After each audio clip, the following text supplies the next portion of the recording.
Hello అండి, welcome to శ్యామ్లాస్ kitchen. ఈరోజు ఈ వీడియోలో రెసిపీ వచ్చేసి జొన్నలు కొబ్బరితో ప్రిపేర్ చేస్తున్నానండి. ఎంతో రుచికరమైన ఆరోగ్యకరమైన జొన్నలు అలాగే కొబ్బరి అనేది ఏ విధంగా తినాలా అని ఆలోచిస్తూ ఉంటే కనుక ఖచ్చితంగా ఈ వీడియోలో చూపిస్తున్న రెసిపీ అయితే ట్రై చేయండి. చూస్తున్నారు కదండి, ఒక కొబ్బరి చిప్ప అలాగే ఒక కప్ వరకు నేను జొన్నలు తీసుకున్నానండి. ఇవి రాత్రంతా నానబెట్టుకున్నాను. సో ఈ విధంగా మిక్సీ పట్టుకున్న తర్వాత కొంచెం ఒక గ్లాస్ వరకు వాటర్ పోసుకొని గ్రైండ్ చేసుకున్న తర్వాత ఈ విధంగా వడకట్టుకోవాలండి. ఈ పాలు అనేది మళ్ళీ ఇంకొకసారి వడకట్టుకుంటున్నాను. ఈ పైన వచ్చిన పిప్పి అసలు పడేయకండి, అది అసలు దోశలాగా ఇంకొంచెం బెల్లం కలుపుకొని దోశలా వేసుకోవచ్చు. ఇప్పుడైతే నేను ఏ కప్పుతో అయితే జొన్నలు తీసుకున్నానో అదే కప్పుతో బెల్లం తీసుకున్నానండి. ఈ కొబ్బరి పాలు దీంట్లో వేసుకుని బాగా కలుపుకోవాలి బెల్లం కరిగేంత వరకు.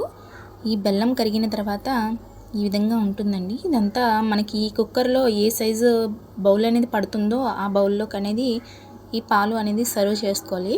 నేను మిక్సీ పట్టేటప్పుడు దాంట్లో యాలకులు కూడా వేసుకున్నానండి. సో దీనిపైన కొన్ని జీడిపప్పుల పలుకులు వేసుకుని మూత పెట్టేసి ఒక 10 విజిల్స్ వచ్చేంత వరకు ఉంచాలండి. 10 విజిల్స్ వచ్చేంత వరకు అయితే చాలా బాగా ఉడికిపోతుంది. ఇదైతే జున్నులానే ఉంటుందండి, చాలా బాగుంటుంది. జొన్నలతో ఈ మధ్యన డాక్టర్స్ కూడా చెప్తున్నారు జొన్నలు అనేది తినాలి అని చెప్పేసి. ఎముకలు చాలా పటిష్టంగా బలంగా ఉంటాయి. పిల్లలకి హెల్దీ రెసిపీ అండి, పెద్దవాళ్ళకి కూడా చాలా బాగుంటుంది. ఈ విధంగా ఉండడం వల్ల పిల్లలు బాగా అట్రాక్ట్ అవుతారు.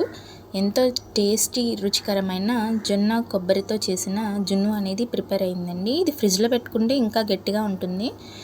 వీడియో కనుక నచ్చినట్టయితే లైక్ చేయండి, షేర్ చేయండి, సబ్స్క్రైబ్ చేయండి.